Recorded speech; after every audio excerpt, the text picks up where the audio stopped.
My name is Miguel Santos. I'm Director of Applied Research at the Growth Lab, and I'm extremely excited to welcome for our seminar today Ernesto Stein, who will be talking on the experience of the Argentinian Mesas Sectoriales, which is what we call at the Growth Lab productivity task forces, or a plethora of different names across countries.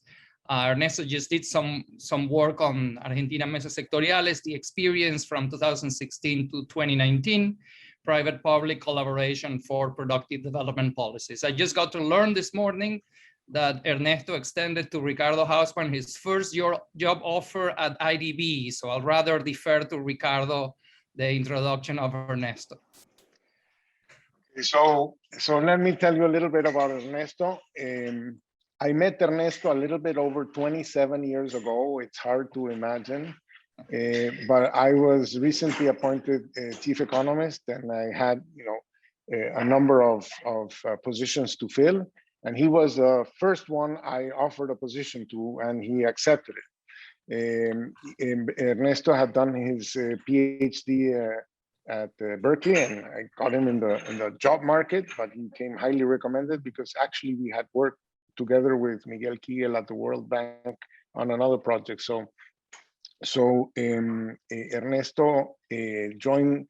It was sort of like the first staff member of the research department, the brand new research department of the IDB. And we started to work together in a bunch of things while I was there. He's a co-author of the paper with Alberto Alacina and myself on budget institutions. He developed a whole framework on budget institutions in a federal context and decentralization and so on.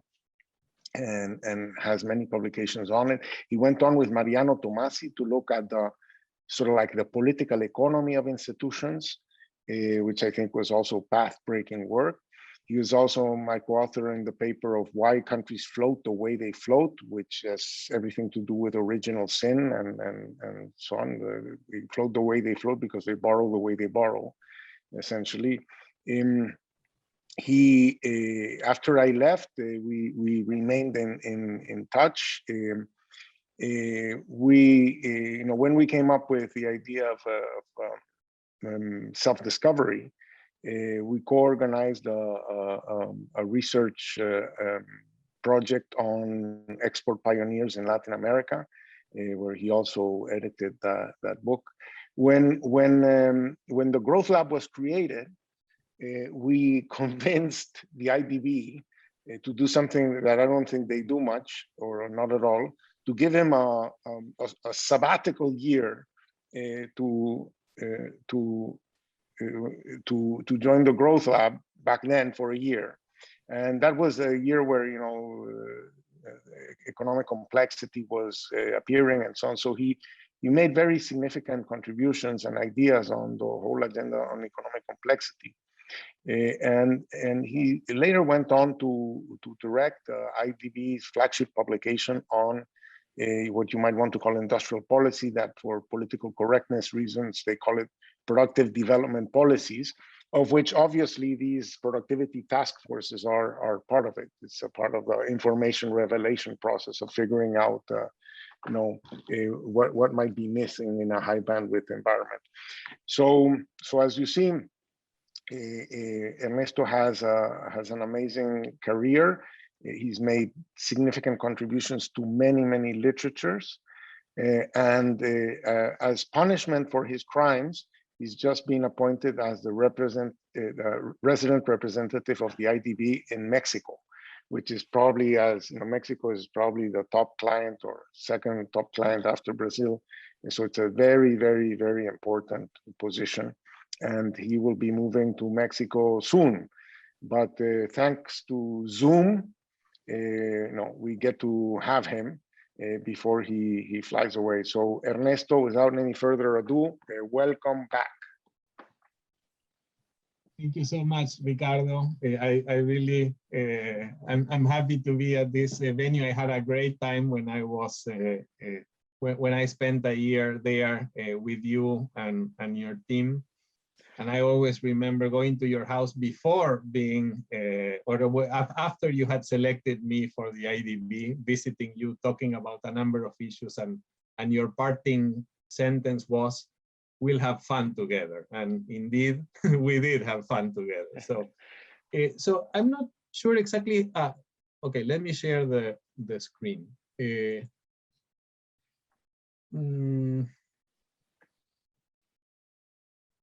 Okay, can you see my screen? Not yet.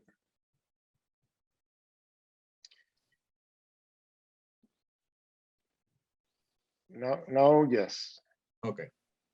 Okay, so let me see if I can move this. Okay.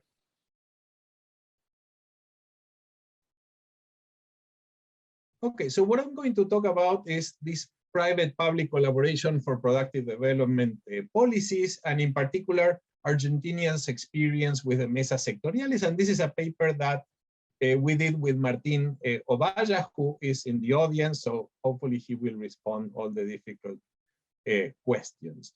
So I want to first start by putting these Mesas Sectoriales within the broader context of the industrial policies, and then talk a little bit about the origin of these Mesas Sectoriales, the process through which they work, some of the main areas of action, and end with some policy like conclusions, policy recommendations. And so let me, okay, so, so Latin America has a long history of industrial policies, and this is not a happy history. In industrial policies in East Asian countries, many times were geared towards taking advantage of the opportunities that globalization offered to countries. And in general, industrial policies in the region took a more protectionist bent. And they were not geared towards supporting the process of global integration. They were more geared towards isolating the region's economies, protecting uncompetitive sectors and firms from competition. And typically, they were not put in place in order to solve a set of identified market failures. Typically, they were put in place in response to rent-seeking activities from interested parties. And so in 2014, like Ricardo said, we did at the IDB a book called Rethinking Productive Development, and we classified these productive development policies or industrial policies along two dimensions. And the first was with respect to their scope. They could be like vertical policies, which were like sector specific, or they could be broad-based or horizontal policies. And the other dimension was a type of intervention. And here we distinguished public inputs from what we call market interventions, like subsidies and protection, etc. And given these two dimensions, this in a way defines a 2x2 matrix. And you're not showing the matrix. Okay, so this defines a 2x2 matrix, and the reason that we divide it in this way is because we think that the type of policy considerations that one has to think about when thinking about interventions in each of these resulting quadrants is not exactly the same. And that the types Ernesto, I don't know if you're showing a presentation, but we only have the front page of the presentation. So the title slide. Yep. Yeah. Now, yes. Okay. Thank you. Okay, so the type of the policy considerations to think about and the type of risks involved in each of these quadrants we thought would not be exactly the same. So on the one hand, we had horizontal PDPs, and within horizontal, we have horizontal public goods, and these were like interventions that seek to improve productivity for the economy as a whole. These are not very controversial, like improving the business climate, improving logistics. And then the second quadrant consists of horizontal market interventions. And these seek to stimulate certain activities, not certain sectors, but rather like cross-cutting activities like innovation or job training, or investment in machinery. And in this type of quadrant, I think that a key question is, okay, what are the market failures that these policies, these interventions are supposed to address?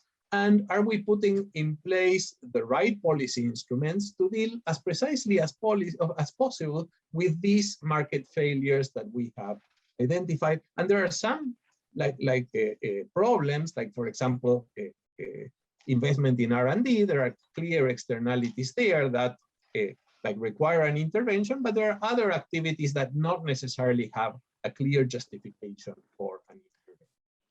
But then there is this whole other universe of vertical policies, the vertical PDPs, and these have been much more controversial. And in Latin America and across the world, many times one hears this idea that policymakers should focus only on horizontal policies and stay away from vertical policies, stay away from picking winners. These are the policies that tend to respond to rent-seeking activity, etc. But the typology that we just discussed shows that not all vertical policies are the same. And we think that rent-seeking activities and capture are particularly risky in vertical market interventions, but because those affect directly the firm's bottom lines, and then firms will have incentives to organize and lobby for support. But there are a different type of vertical productive development policies as well.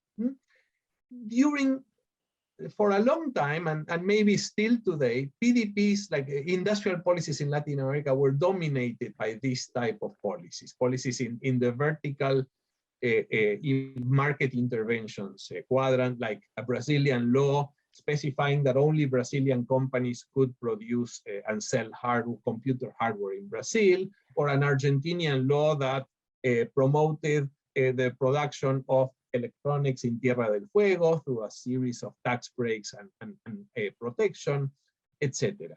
It's not that you never want to do things in this quadrant. Sometimes you do, because there are coordination problems, and there are sectors, like, for example, clean technologies that might require this type of subsidies at the sector level.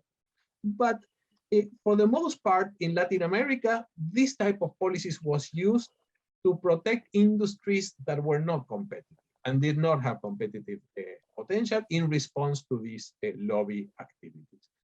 These type of policies still are dominating spending and top the list of policies that the private sector many times demands. But at the same time, in Latin America, we have been seeing a new variety of vertical PDPs, and Argentinians Mesas Sectoriales, as Peruvian Mesas Ejecutivas before them, are clear examples of this type of more fruitful approaches. And these, as you very well know, these are sector-level public-private fora with the objective of improving the productivity of a sector, sectors that do have competitive potential, and the idea is to identify the obstacles to the development of these sectors, and in the form of missing public goods, solving coordination problems, solving inadequate regulation, and then implementing the required solution. So these are vertical in nature, but they're very different from the other vertical policies I described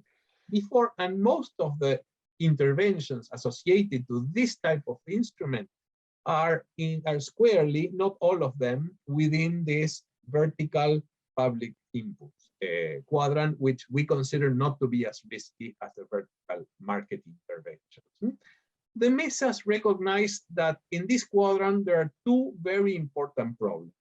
The first one is that if we are going to identify what are the type of public inputs, and Ricardo and Danny have discussed this a lot, obviously, if we are going to identify what are the type of public inputs that are required for the sector to thrive, then the public sector is not going to have all the information needed. Much of this information will reside in the private sector. So you need a lot of public-private collaboration to deal with policies in this quadrant. And it's not enough to merely identify what are the obstacles, and even it's not enough to identify potential solutions. You need those solutions to be delivered. And this typically requires a lot of coordination within the public sector. Like the Ministry of Tourism may identify that there is like potential to develop a new destination, but we need to pave some roads and we need to train the workers so that they can speak English, but the Minister of Tourism is not in charge of paving roads or training workers. He needs the support of the Minister of Public Works or Transportation, and he needs the support of the Ministry of Labor in order to deliver the training. And so these issues are difficult. Coordination across ministries and public agencies is difficult. They tend to have a silo mentality. They don't share information. And the mesas sectoriales or the mesas ejecutivas before them try to at once address these two challenges of public-private collaboration and public-private coordination. And whenever I think of a collaboration and coordination, the image that comes to mind is an image of gears, of things working together in unison. Typically in presentations about these things, you see a system of gears. And one that I had in previous presentations, it was the logo for the transportation sector in the city of Manchester, and the slogan was "Making the city work together," and it looked something like this. But if you look at this system of gears, there's a big problem with this system of gears. This system of gears is in gridlock. So it's not just the need to willy-nilly put together these three ministries and then somehow automatically things will work out. Coordination is difficult. It doesn't happen spontaneously. You need to think of deliberate mechanisms to make these ministers work together. And so the mesas, in a way, the mesas sectoriales or the mesas ejecutivas, is exactly trying to do this. They are the little like gear, the little blue gear in the middle of the system that when they run like counterclockwise, all the rest of the ministries or the participants are all moving in the same direction. So this is, I think, the role of the mesas sectoriales mostly within the quadrant that I mentioned. Okay, so let me tell you a little about the origin of the mesas sectoriales. So in 2016, I went to Argentina and I visited the Ministry of Production and spent a month and a half there. And I brought to their attention the successful experience, a very recent experience of Peru's mesas ejecutivas. And we held a number of meetings with Piero Gessi and with Piero's team. And eventually something emerged from that we called with Martin the first version of the mesas 1.0. From the Secretaría de Transformación Productiva that was under the leadership of Lucio Castro at the time. And the undersecretary that was in charge of these mesas, he had been Minister of Industry in Córdoba. He had experience leading cluster policies and public-private dialogue. And the Peruvian mesas ejecutivas were an important inspiration and they were a point of reference, but the first version of the mesas ejecutivas that Argentina adopted looked very different from the model that had been implemented in Peru. So in Peru, the mesas ejecutivas had like a planning and diagnosis stage that it was very light. The main focus was not in planning and diagnostics, but rather in rapid identification of a few problems and the quick implementation of solutions. And in contrast to this, the mesas sectoriales in Argentina had much more emphasis on a long, protracted diagnosis and the process and the development of a shared vision with the private sector, even before the launch of the mesa. And often the launch was delayed because we had not done enough diagnosis yet, etc.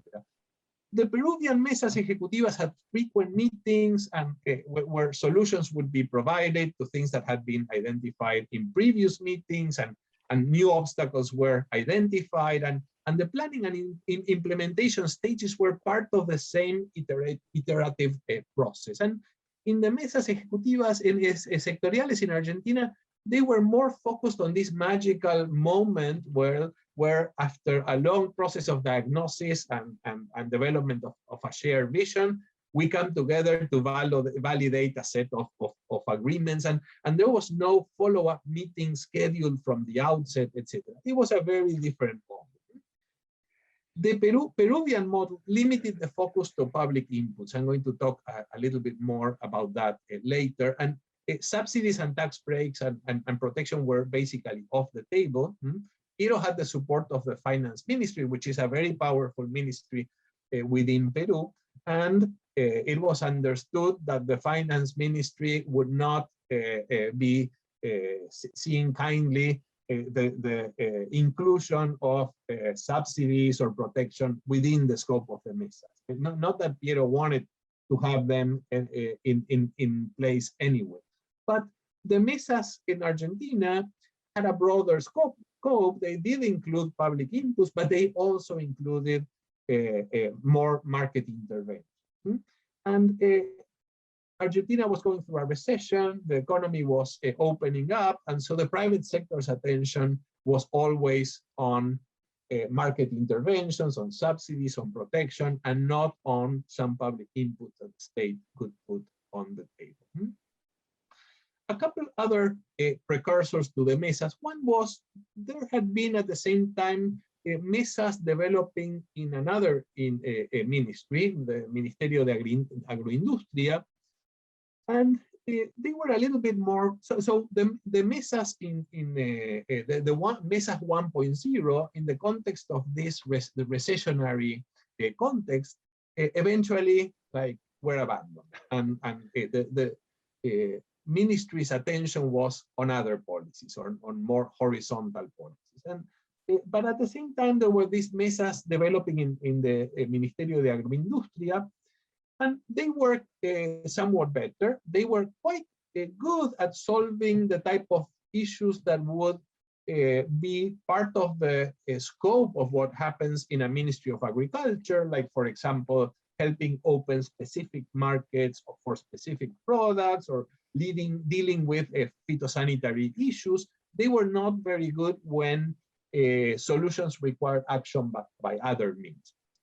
But Macri participated in a few of these mesas and seemed to feel comfortable with the scheme, and this was an important precursor. And another one was a set of sectoral agreements involving government, business, and unions aimed at improving competitiveness. The most important of these was the one in Vaca Muerta. I'll talk briefly about that, the shale and oil gas deposits that we had in Argentina. I'll talk a little bit more about that, but in these agreements, typically, each one of the sectors involved would bring something to the table in order to allow for competitiveness to happen. The government would provide some financial or fiscal benefits.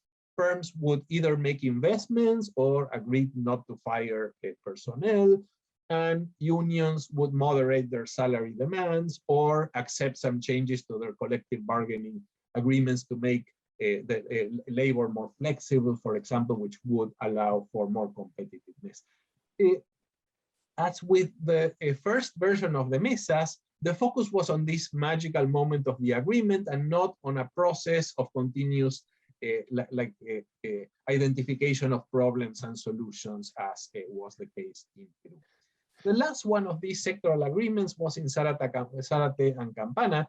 Actually, agreements in quotations, because actually it was a failed agreement. The agreement never happened, but because it was a politically contentious issue, the Minister of Production, Cabrera, got involved personally, and he involved also his chief of staff, Ignacio Pérez Riva, and Gabriela Marcelo, which was a labor lawyer that was very experienced in negotiating with unions. And while the agreement failed, Pérez Riva became, who had like a lot of influence within the Ministry of Production, he became aware of the potential for private-public collaboration and the potential for dialogue, and hearing that Macri had felt comfortable with the mesas in the Ministerio de Agroindustria, he decided to launch like version 2.0 of the mesas. And this time he elicited the full support of the minister. So he assembled a dedicated team. Gabriela Marcelo was put in charge, and Sabina Trocero and Andrés Michel were in part of the team, and they developed a methodology which then was validated within the ministry. And the idea was to start with 9 sectors, and there would be plenary meetings every couple of months with more frequent sub-mesas and working groups along the way on 3 main areas of action, which were simplification, internationalization, and labor issues. And the labor axis was like the continuation of the sectoral agreements in a way. The simplification axis became the responsibility of a newly created Secretaría de Simplificación Productiva, which assembled a very potent team, and the internationalization axis at the beginning didn't have like an owner, but eventually it fell on under the responsibility of also newly created Subsecretaría de Inserción Internacional, which was headed by Juan Carlos Alac. And these two, especially Pedro Inchauspe's team, became really a very important team and had a huge amount of support from Macri. But Juan Carlos Alac assembled a very technically competent team in his subsecretaría also. Compared to the earlier version, there was much less planning. The focus was more on implementation and on these iterative processes of sequential identification of problems and resolution of these problems.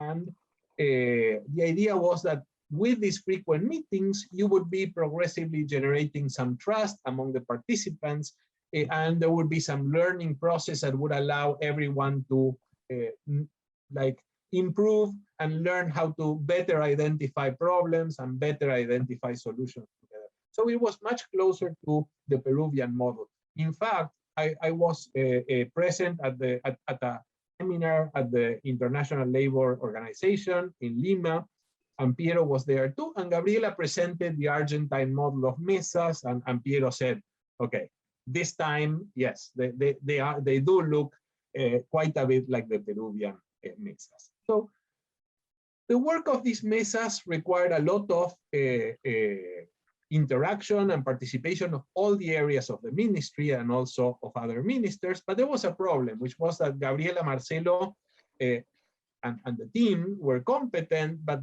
they were not hierarchy people. Like Marcelo was a directora nacional, she had to deal with secretarios and ministers, and within the ministry, it was very important that she obtained the full backing of Perez Riva, who in turn had the full backing of the minister. And they made it clear to all the other secretaries that whatever happened in the context, whatever emerged from the context of a mesa would be a priority for the ministry.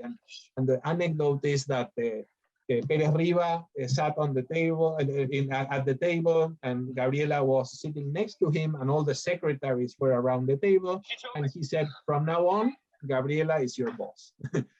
Some people were not happy, obviously, but that's the way it worked. And eventually, at the national level, like the President Macri also bought into the mesas concept, and he participated actively in many of the plenary sessions and expressed satisfaction with the workings of the mesas, and this boosted everyone's commitment to the mesas model and the quality of participation, etc. There were lots of changes that happened afterward.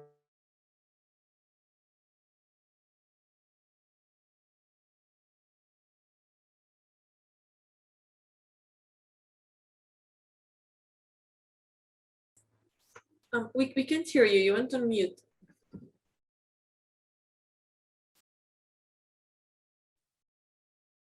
Okay. Can you hear me now?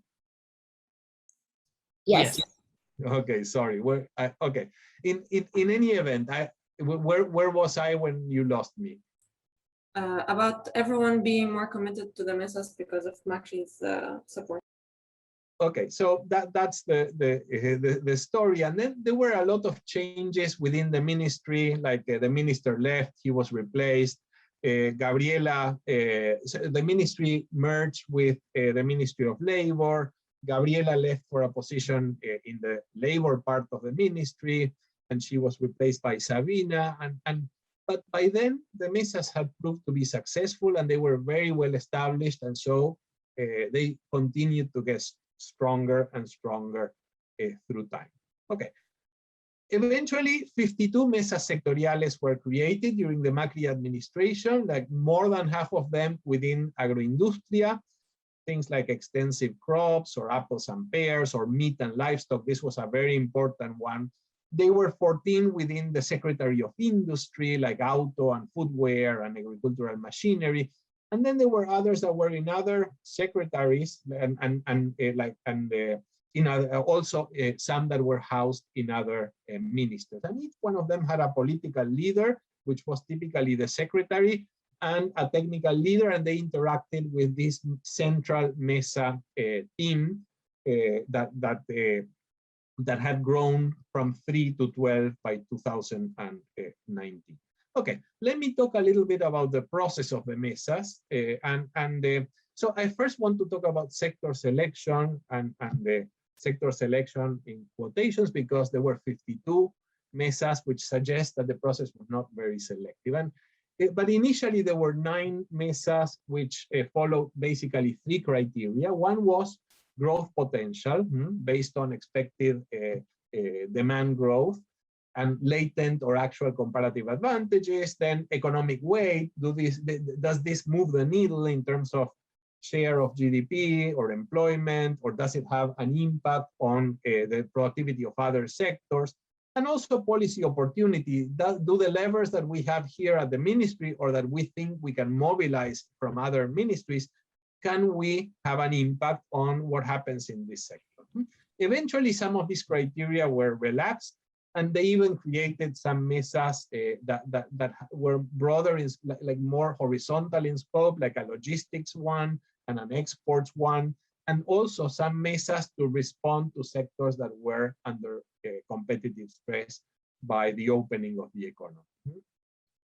So then there was a planning and validation stage, and this was led by the central team in collaboration with the political leader and his team, and it involved doing a diagnostic and a strategic plan based on existing reports and expert opinions, and identification of the relevant counterparts in the private sector and the unions.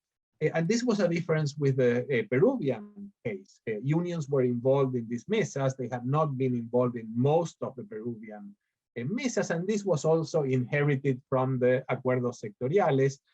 Then they tried to construct like a shared work agenda, identifying what would be some of the issues that they would tackle and what would be some of the projects that may be put on the table to tackle those issues, etc. In general, and this was done in consultation with the private sector in general demanded market interventions, particularly in sectors with competitive stress. But this whole planning process was not a very long-lasting one, maybe 2 or 3 weeks. So it was much less than what had been the case in the first version of the mesas, or what used to be the case in the Programas Estratégicos de Corfo in Chile, and I'm going to talk briefly about that later on. So then there was the plenary, and the plenary was like the culmination of an important process, and there was a lot of preparatory work, in preparation for the plenary, like the central team would contact all the participants, and much of what happened in the plenary was already scripted from above, from before. It was important to know where, like first in the plenary, some of the progress from the previous plenary would be presented, and some of the issues that had been unresolved would be put on the table. If there was someone with enough authority, like the president or a minister with authority, sometimes the issues would be solved at the table. And in other cases, like a submesa or a working group would be created to address some of the problems that arose in the context of the plenary. Initially, the secretario in charge would be the moderator of the plenary, but eventually this was changed. It was decided that it was better to give this role to the coordinator of the Mesa team, because then they could act more as a honest broker and not be perceived as both like a judge and an interested party. And this was replicating in a way the model that had been used in Peru. Who was present at the Mesa? Well, the Mesa leaders, high-ranking officials, the president participated quite often, and some ministers, and whenever the president was there, of course, the ministers were there as well, and then agencies with responsibilities over different issues that would be tackled at the table, representatives from business associations and some specific firms, and representatives from the union. So the plenary was a big commitment device. It was very useful to ensure that the public sector actors would provide timely solutions to the problems that had been identified. Nobody wanted to be caught red-handed, not complying with the commitments that had been made during the previous plenary, for example, in front of a president and in front of everyone else. After the plenary, there was a lot of work involved, and much of the substantial work of the Mesa actually happened after these plenaries, and the follow-up on things that had come up in the plenaries were handled through two different channels. If they required only action by the public sector, or the public sector with the Secretaría de Simplificación Productiva, then they would be handled by the like by these sectors, by these agencies, and the Mesa team had a liaison person in each one of the relevant agencies. Sometimes the liaison was part of this team of the Secretaría de Simplificación Productiva. But if this involved negotiations with the private sector, or putting together like a internationalization plan for a specific sector, this would be handled in a separate submesa that were technical working groups where a lot of work went on. And finally, there was a system, a computer-like system of management tool to track the progress of each one of the projects in the Mesa. So the Mesas dealt with a variety of issues, but there were three overarching issues that were tackled in the Mesa. One was simplification, another one was internationalization, and the third was labor issues. And the success in each one of these was not the same across the board. So simplification was under the purview of the Secretaría de Simplificación Productiva, Pedro Inchauspe. They reported to the Minister of Production, but quickly gained the full backing from Macri, so that they had direct line to Macri. And the processes that needed to be simplified were not within the Secretaría de Simplificación Productiva. They were in other ministries and other public agencies, like the Customs Agency, like the Tax Authority, like the SENASA, which is the Phytosanitary Agency, or the ANMAT, which is our FDA, or in state and local government. So the simplification, the Secretaría de Simplificación, they could not by themselves do the changes. They had to assist others in making these changes, and sometimes there was resistance, like the guy that's trying to help the old lady cross the street, but the old lady didn't want to cross the street. And so sometimes there would be resistance because people had been doing things in a certain way forever, and they had some resistance to change. So simplification required changing the mindset in these agencies, questioning the rationality of every procedure. It required a lot of persuasion and expertise in terms of drafting regulations and norms, and also the soft skills necessary to do most of the work, but let the agencies take the credit. And if persuasion was not enough, then they used the backing of Macri to get things, to get the agencies to do the necessary changes. There was a good complementarity between this Secretaría and the Mesas system, because this Secretaría was like a service area for the Mesas, and at the same time, the Mesas were like antennas that allowed them to identify what were the main obstacles in the perception of the private sector, and so prioritize their own agenda in accordance with what was bothering the private sector. These simplification issues were the most successful, and particularly at the beginning, there were a lot of quick wins, and they helped create a mystique that this is not just dialogue, we are doing something here, like things are changing for the better for the sectors. And by mid-2019, there had been 204 projects, simplification projects, identified in the context of the mesas, and they had already resolved 77 of them. So let me give you a couple of examples. One has to do with road safety certificates, like large contractors in oil and gas. They use large self-transported equipment for use for the wells, and they require a license, and they require a road safety certificate. And this procedure required inspections, and since these agencies in charge of these inspections didn't have enough resources, then this took forever, took like 6 months. So in order to sidestep this problem, the companies were mounting this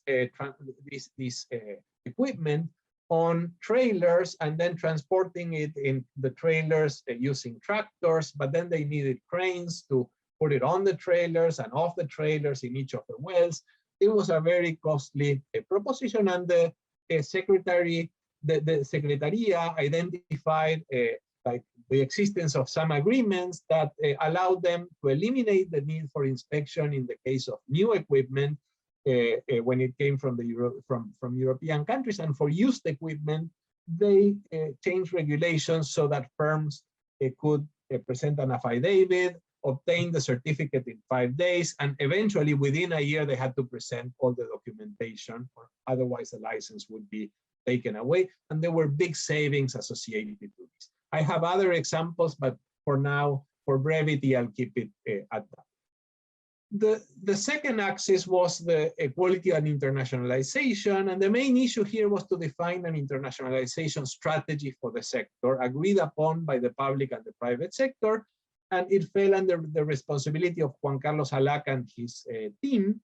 And in order to do this, they closely articulated with other public agencies like the Instituto Nacional de Tecnología Industrial, the Industrial Technology Institute, the Investment and Export Promotion Agency, the Consejo Nacional de Calidad, the Secretary of Industry, among others. And they worked to develop this internationalization strategy by identifying within a sector, like for example in footwear, what are the segments with more export potential. Like footwear included like tennis shoes that had absolutely no competitive potential, but it also included like designer shoes that did have competitive potential. So they needed to identify what segments had like this potential, what would be priority target markets, what actions would be needed from the public sector and from business association and firms to make this plan work, etc. And on the basis of that, they would draft a proposal that then they validated with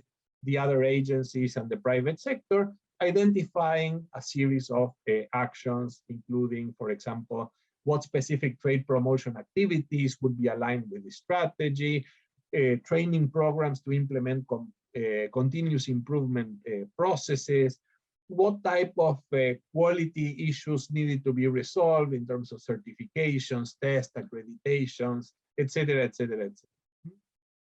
And the third axis was the labor issues. And this was, as I said, the natural continuation of the work in the sectoral agreements. And the big success of the sectoral agreements had been Vaca Muerta. And in particular, something called the Addenda de Vaca Muerta, which was a document introducing important changes to the collective bargaining agreement. So this was before the companies in Vaca Muerta committed to investing a boatload of money.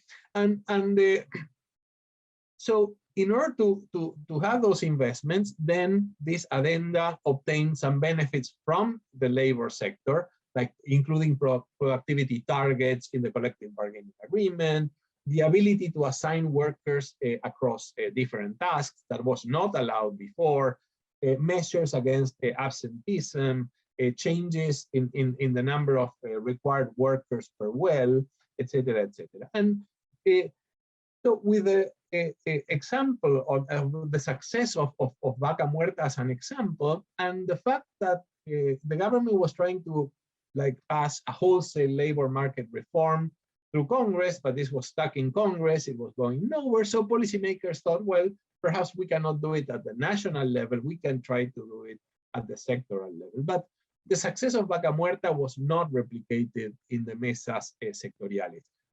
At the beginning, the Ministry of Labor was not fully committed. Then the issues that they put on the table were conflicted issues where like the business leaders and unions did not see eye to eye, and business leaders were hesitant to bring to the table issues that would increase labor strife or conflict, etc., etc. And so that area was not an area of success.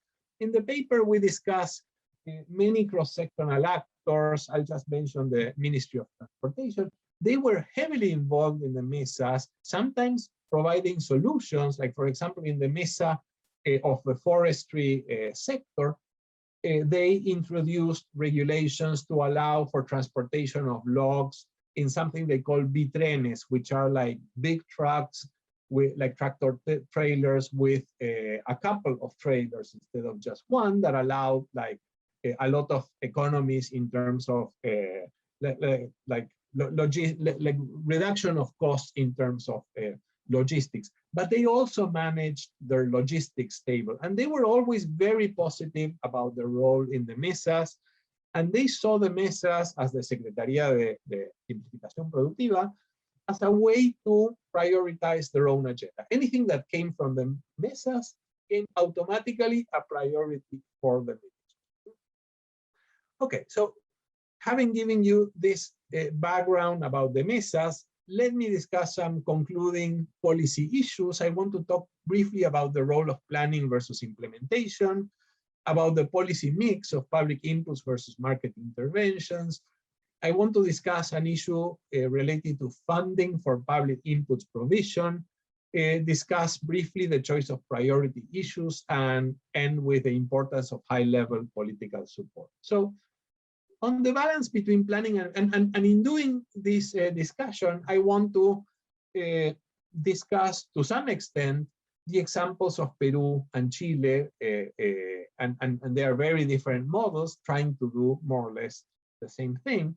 So in terms of balance between planning and implementation, Peru and Chile were at opposite ends of the spectrum. In Chile, there were two very distinct stages. There was a long diagnostic and planning stage, which generated technological roadmaps. And then once the technological roadmaps were fully done, came the implementation stage. It's not that the plan was unmovable. It wasn't set in stone. There was the opportunity to introduce changes, but changes were the exception rather than the rule.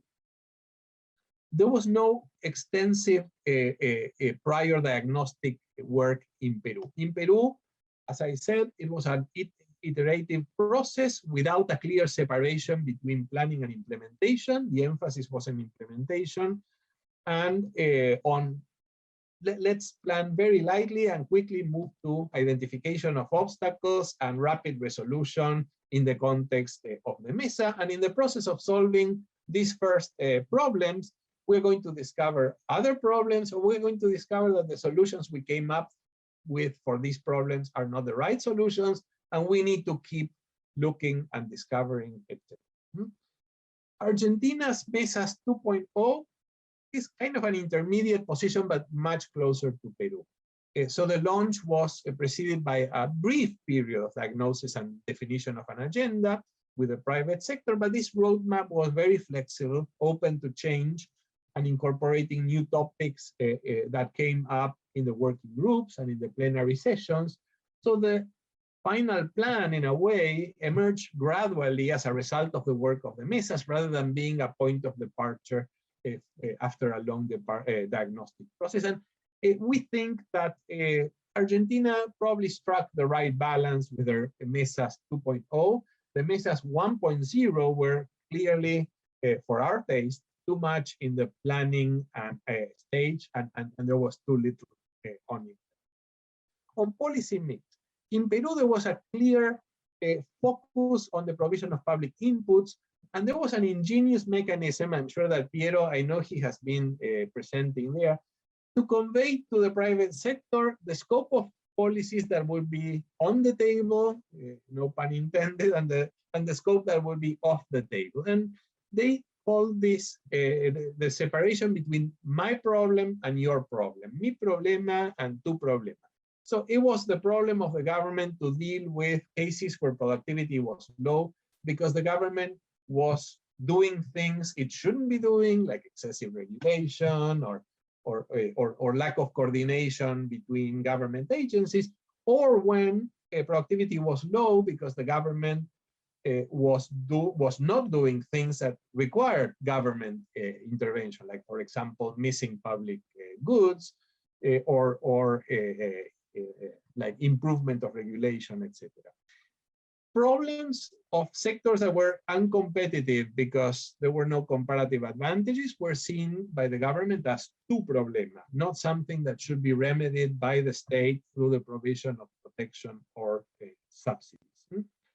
In Argentina, the policy mix, as I said before, including a larger dose of market interventions, such as sector-specific reductions in income tax rates or employment or social security contributions, or the inclusion of the sector in like a subsidized financing scheme to stimulate demand. They had like a system called Ahora 12, where people would buy consumer products and not have and pay in 12 different quotas and without interest, and the government would take the hit on the cost of financing. And these market interventions coexisted with a set of public inputs provided through the simplification and internationalization strategy. And in view of the theme of Mesas, these market interventions were like a necessary evil. They were like a little like the bait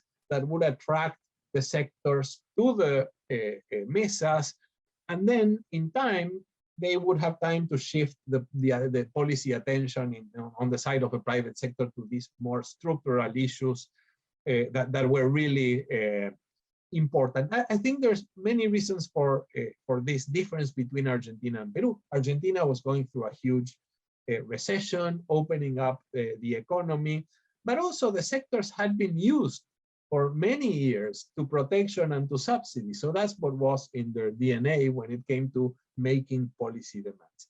The gradual shift in mix towards public inputs did in fact occur, and private sector participants came to realize the importance of simplification and internationalization, etc. But I think that a more like clear distinction and the policy mix where you leave some issues off the table would be more appropriate.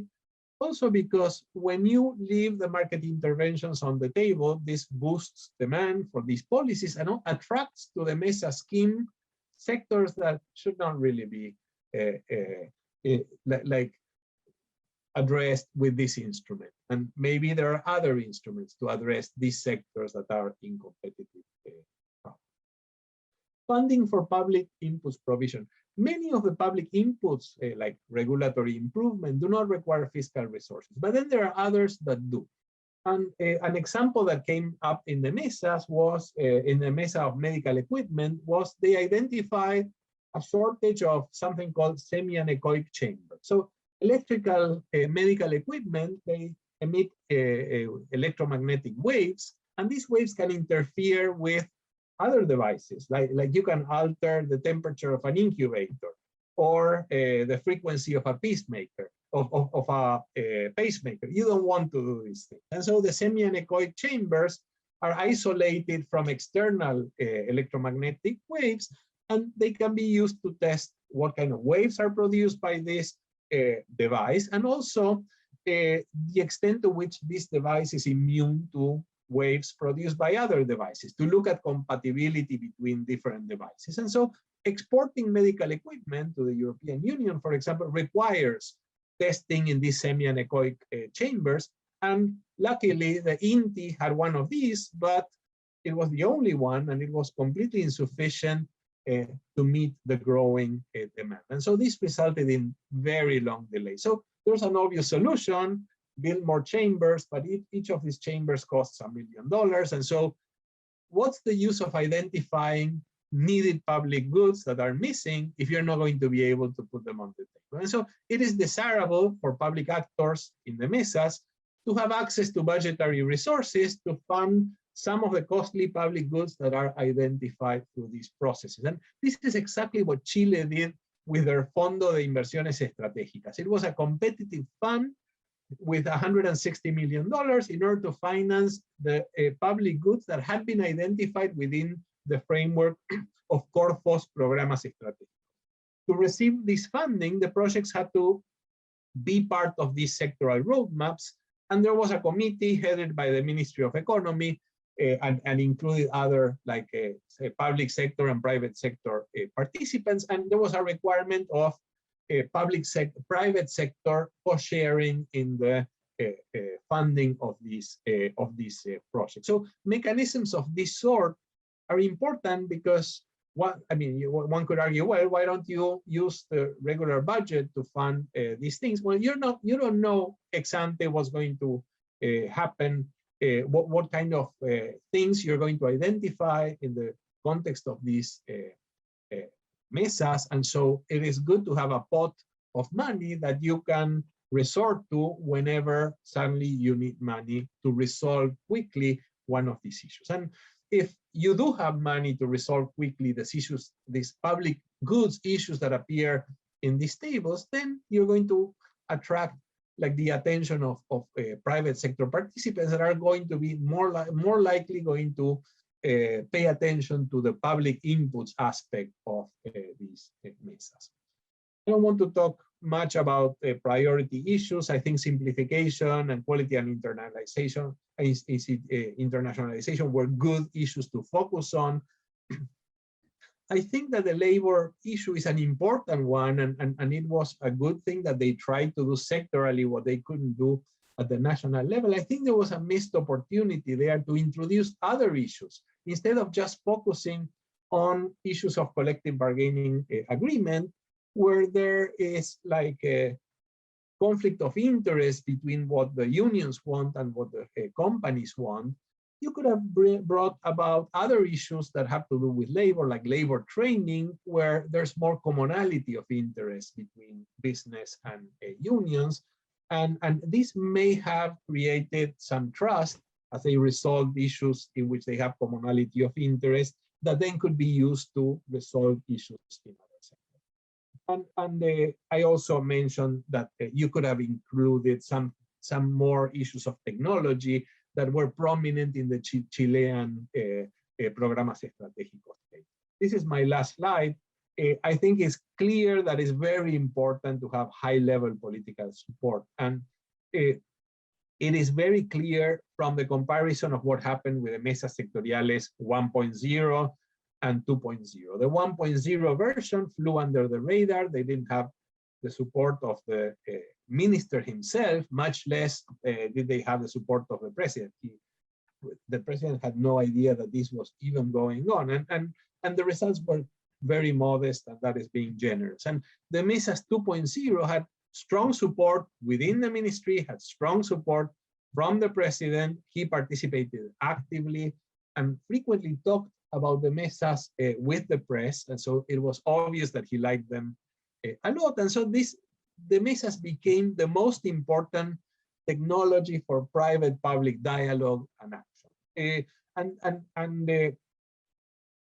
So it was also very important to have the president there because it ensured compliance with whatever was agreed upon in the context of the mesas.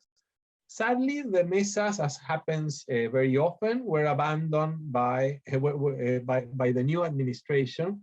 Although once in a while I hear this mesa or that mesa is coming back together. If that is the case, Martin may be able to tell us a little more about it. But it is sometimes sad, and in Peru, it took a lot for the mesas to survive the end of a government and the beginning of another one. Argentina was not so lucky, but I think that the lessons that we can draw from this experience are relevant not just for future administrations within Argentina, but also for other countries around the world. Thank you very much.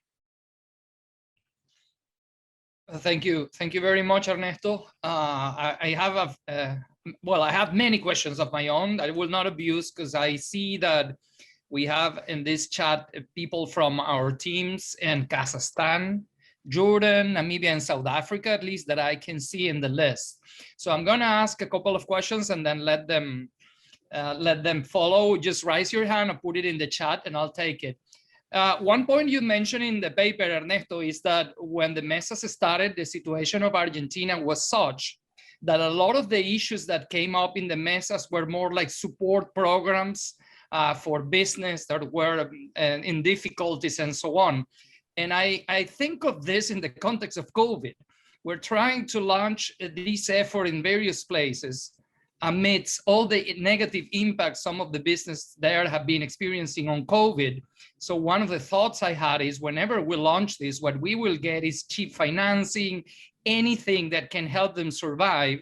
And the more structural issues you're aiming at solving, as you described, might not be able to surface at all. That's one concern we had that I wanted to tell you, just to hear your thoughts on how would you go about running these in a post-COVID context.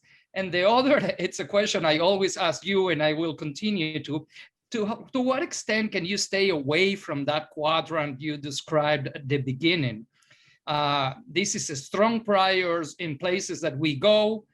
Some countries in Africa have chosen to go around tax breaks, making them temporary and not permanent for the purpose of getting an industry established. And I just wanted to hear your thoughts on that. Is there any way to do kosher things in this quadrant, and how should we think about them? I will just leave it there and ask this too, and I welcome questions from anyone else. Should I go ahead or should I wait to collect a few more? You tell me, Miguel. You just say we go ahead. Okay, so let me answer.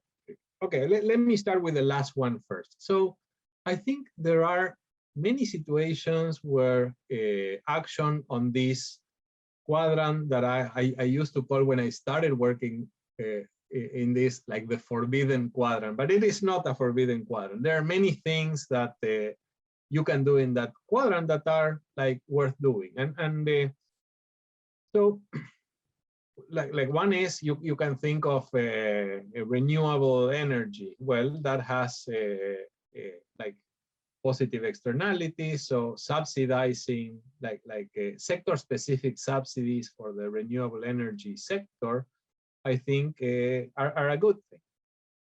There are other sectors that have competitive potential, but for some reason don't emerge because maybe of coordination problems, and Ricardo has discussed many times the case of like a tourist destination where you have like if the airline doesn't come, the hotels don't come, and if the hotels don't come, the airline doesn't come, and you may want to put some subsidies on the table to coordinate their investment and their actions so that they converge into the good equilibrium, which is they both invest.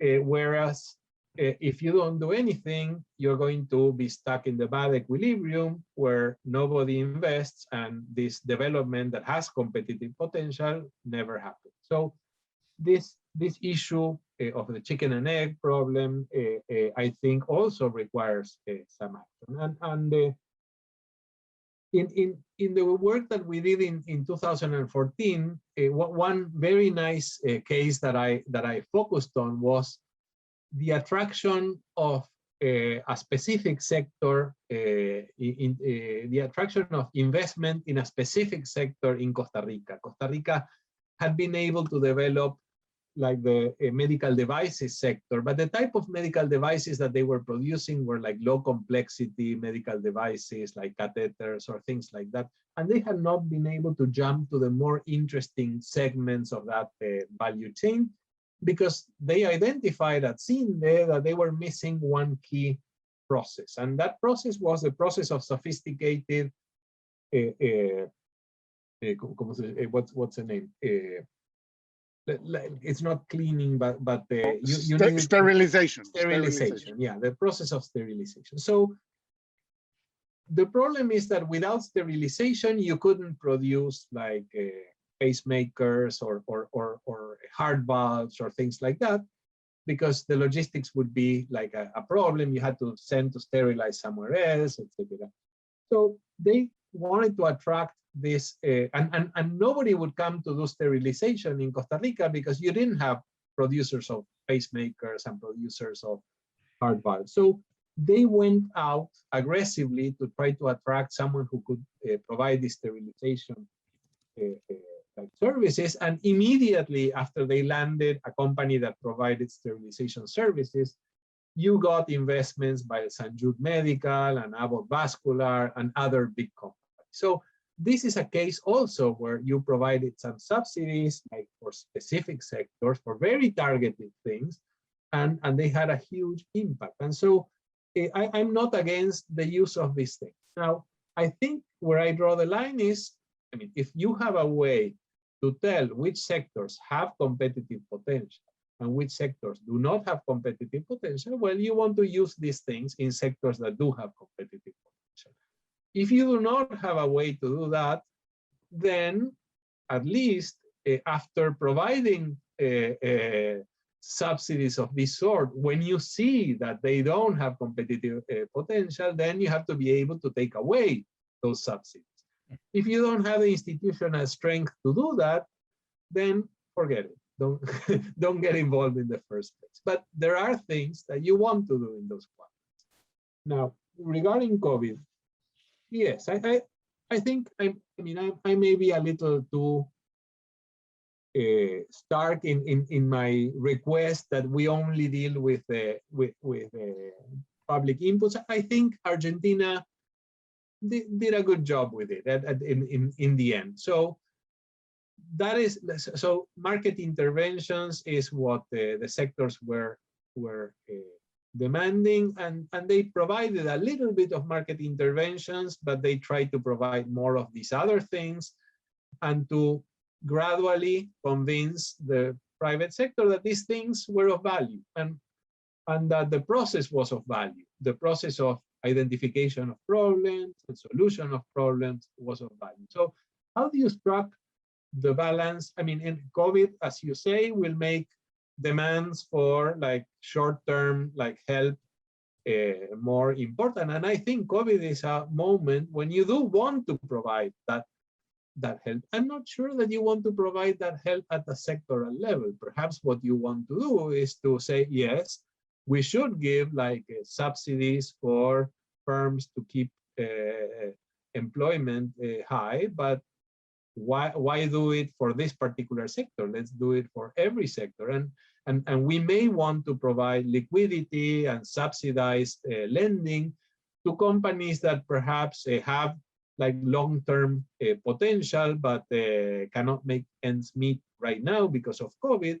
Let's do that, but why should I do it with industry A and not with industry B? So that's a way to perhaps think about it. And in the end, you may have to do it at the sectoral level as a way to attract their attention to this type of instruments, with the idea and the strategy to help grow the other part of the policy mix, and at the same time reduce the market intervention side of the policy mix, and that may be the way to do it. Thank you, Ernesto. I'll let your countryman Patricio Goldstein to ask a question. Sure. Thank you, Ernesto, for the presentation. I have a very short question. So you mentioned the distinctions of Mesas 1.0 and 2.0 and different countries with different experiences with different characteristics. I wanted to ask, within the same experience, I assume different mesas for different sectors tend to have a different degree of success and failure to bring change here in terms of, I don't know, coordinating the provision of a public input, enabling a certain reform. And I was wondering in your research and experience, if you see the success and failure of these different mesas within one wave. Is it more a function of the structure of the sector? How is it organized, the number of actors, the quality of the business and labor associations, the contentiousness of the sector? Or is it more a function of the organization of the mesa itself? Did the mesa get a good moderator this time? That's why it was made to happen. So I was wondering how those two factors play in, even within one set of wave of mesas. That's a really good question, and we have not really studied this in detail. And I'm going to say a few things, and maybe Martin can complement me if he chooses to. Clearly, there were mesas that worked much better than others, and I think and in some mesas, like the private sector themselves were raving about the success of the mesas. I think the Mesa de la Carne worked very well. I think that the Vaca Muerta was perceived as a mesa that had a lot of good things happen. La Mesa de Comercio worked well. La Mesa de like Foresto Industrial, I think worked well, and significant things were resolved and were done. And at the same time, my sense is that the Mesa Textil and Apparel, there was no success in that area. And to a certain extent, I think more than the team, because in general, it was the same central team dealing with the mesas, although the political leader of each mesa was different, and sometimes the buy-in would be greater than in other cases, perhaps. But I think everyone was on board, especially after Macri got on board. But the Mesa Textil, it's very difficult to, I don't think this is an adequate instrument for a sector without potential. And so the segmentation there became an important thing. Like the Mesa del Calzado, if you had put together the guys in Calzado de Alta Gama with the guys in tennis shoes, I mean, their problems are completely different. Their potential is completely different, and so I cannot envision any way in which the mesas could be an appropriate instrument for the Calzado Deportivo. The Programa de Transformación Productiva, on the other hand, would have been the right program for the Calzado Deportivo to help people like move from that sector to other sectors that do have competitive potential. But certainly different mesas. So I see the mesas as a successful case in general, and quite potent, I think. And but certainly there were like it was a mixed bag. There were some areas that where success was clear, and other areas where lack of success was clear. I don't know, Martin, if you want to comment. I think Martin excused himself because he had another meeting. I'm reading that in the chat. Okay. Where I have a question that we'll ask on behalf of someone, and then Team Cheston, you take those questions, and I think after that we wrap up. The question I have in the chat, Ernesto, is about the emphasis that you have put in political support for these mesas to be successful. And the question goes in the direction of how do you safeguard those mesas in contexts where there's extreme political volatility, so that the initiative doesn't die when there's a change in power? I think that's it's a relevant question that I think it's relevant for Argentina, but also for many other places that might be changing signs these days. And I'll allow Tim to just ask his question aloud, and after those we'll wrap up.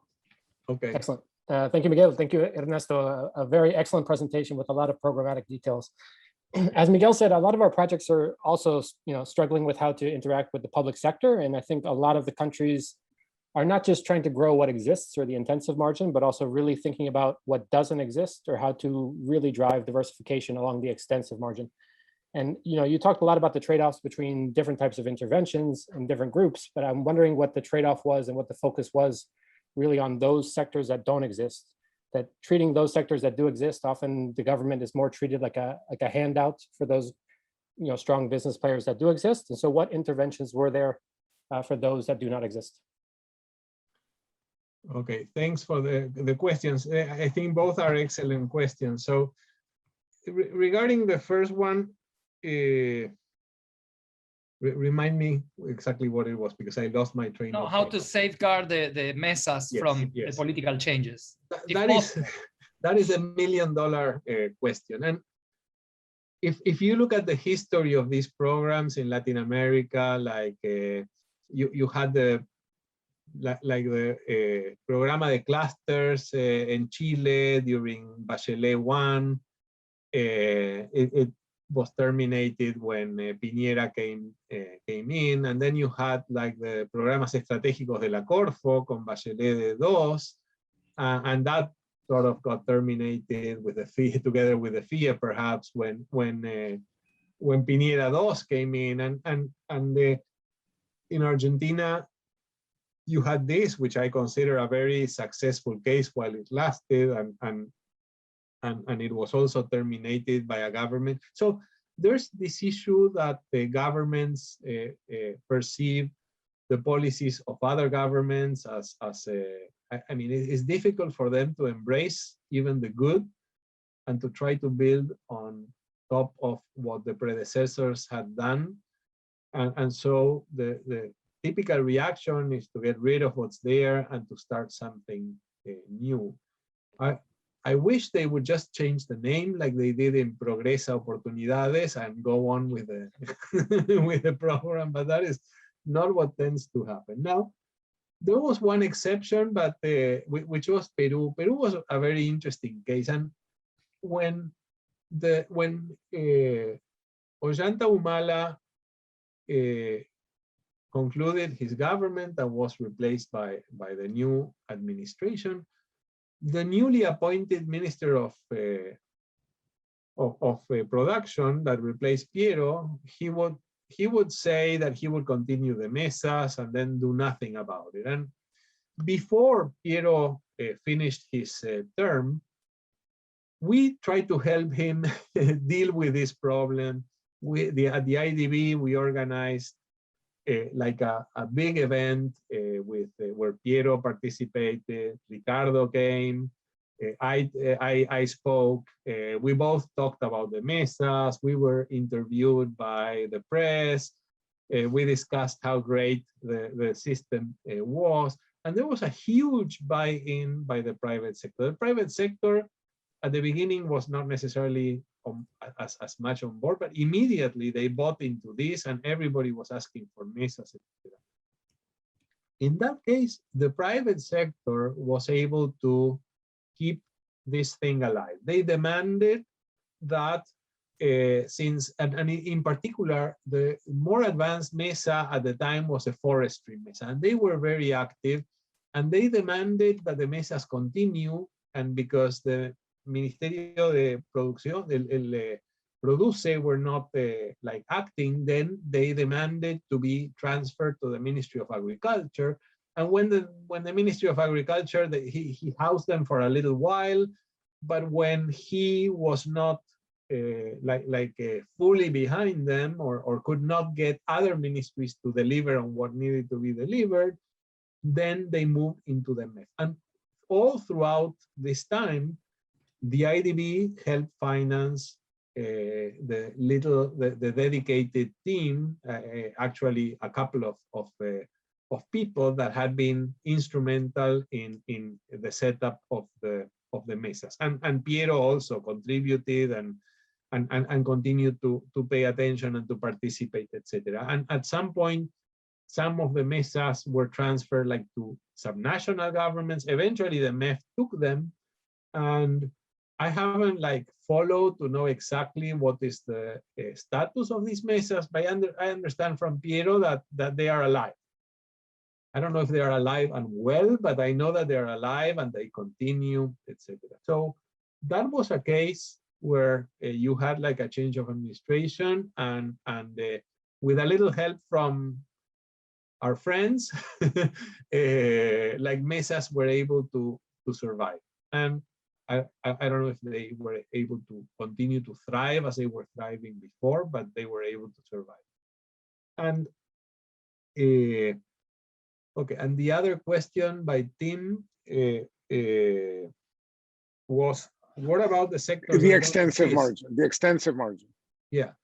So I don't think the mesas have been used to deal with the sectors that that don't exist, and I don't know exactly how they could be used for sectors that don't exist. I mean, you could try to identify sectors that are close in the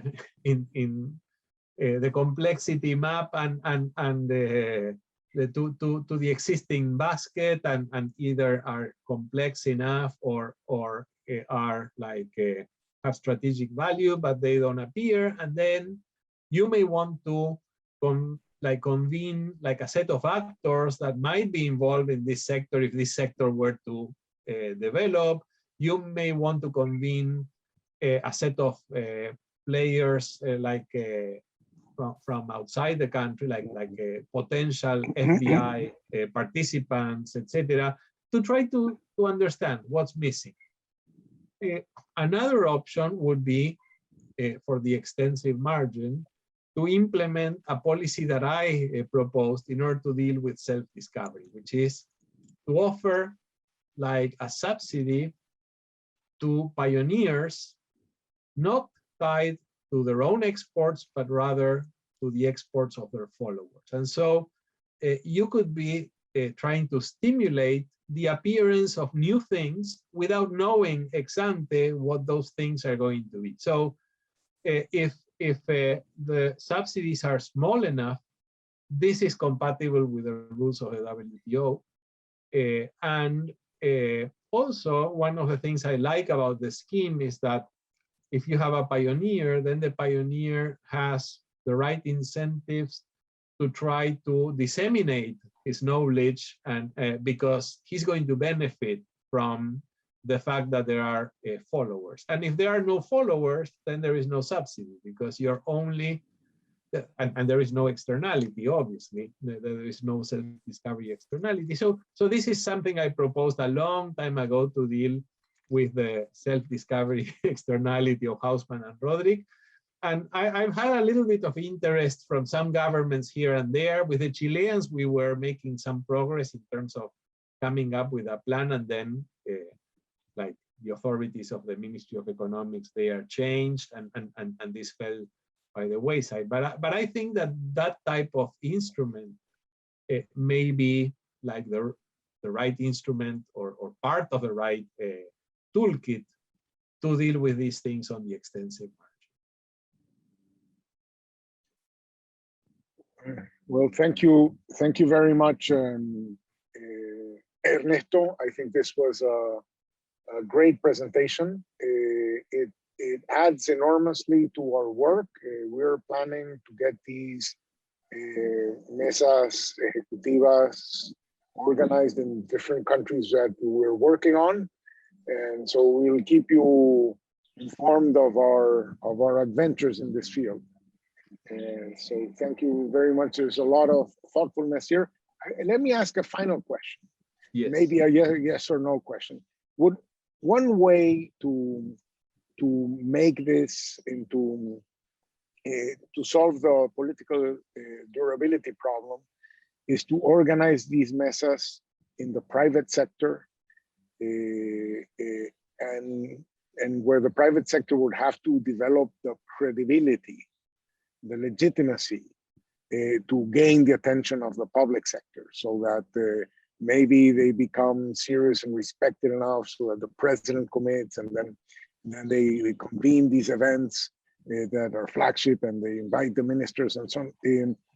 I wonder, it may not be ideal. It may be ideal to have a public sector champion, but I wonder if this is a second best.